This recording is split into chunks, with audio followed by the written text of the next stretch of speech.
अमळनेर येथे पाणी फाउंडेशन द्वारा आयोजित सत्यमेव जयते फार्मर कप स्पर्धेत तालुक्यातील पिंपळे खुर्द येथील धरतीमाता महिला शेतकरी गटाने 2024च्या स्पर्धेत तालुक्यातून प्रथम क्रमांक पटकाविला। या गटाला 50,000 रुपये व सन्मान चिन्ह देऊन सन्मानित करण्यात आले।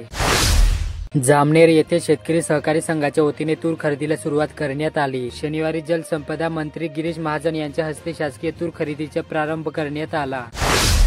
चोपडा येथे गेल्या 5 वर्षापासून राज्यात दुष्काळी परिस्थिती आहे। यंदा अतिपावसामुळे खानदेशात खरीप हंगाम वाया गेल्याने शेतकरी हवालदिल झाला। शेतकरी कर्जबाजारी झाला। महायुती सरकारने जाहीर केल्याप्रमाणे शेतकऱ्यांना कर्जमाफी द्यावी अशी मागणी राष्ट्रवादी शरद पवार गटाने केली।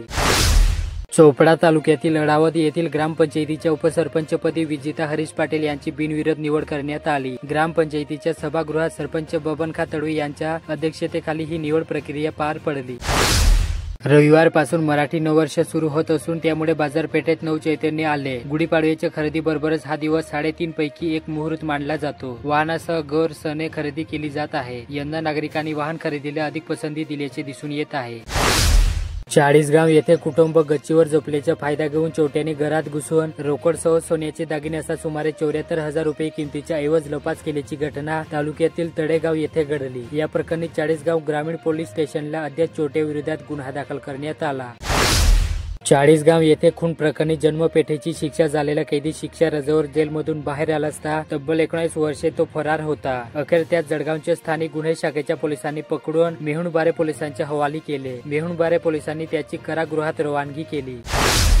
एरोंडोल तालुक्यातील कोडली येथे गेल्या वर्षभरापासून रवींद्र बुद्रुक खेडी कोडली ते पारधीकडे जाणाऱ्या सुमारे 8 किलोमीटर रस्ता रुंदीकरण व डांबरीकरणाचे काम स्थगितीने सुरू आहे। या रस्त्यावर खडी पसरवण्यात आली आहे। यामुळे वाहने घसरून अपघात होत आहे। याबाबत तक्रार करून ही दखल घेतली जात नसल्याने वाहनधारकांकडून नाराजी व्यक्त केली जात आहे।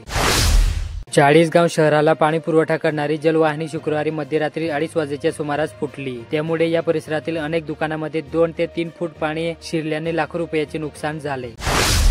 अमळनेर येथे एसटी बस व दुचाकीची समोरासमोर धडक होऊन दुचाकी स्वार जागीच ठार झाल्याची घटना 29 रोजी रात्री 7:45 वाजेच्या सुमारास अमळनेर शिंदखेडा रस्त्यावर गलवाडे ते जाडी दरम्यान घडली।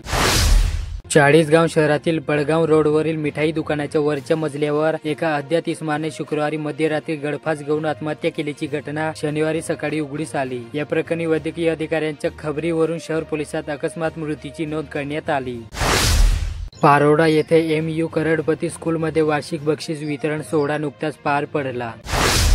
एरोंडोल येथे जय श्रीराम प्रतिष्ठानतर्फे 30 मार्च ते 6 एप्रिल दरम्यान संगीतमय एकविराशी महापुराण व ज्ञानयोग्य सोहळ्याचे आयोजन केले। गुढीपाडव्याच्या दिवशी रविवारी दुपारी 3 वाजता महिला कलश शोभायात्रेने श्री महापुराण कथेचे प्रारंभ होणार। 31 रोजी सकाळी 10 वाजता ते दुपारी 1 रक्तदान शिबिर तर दररोज रात्री 8 ते 11 शिव महापुराण कथा प्रवचन होणार।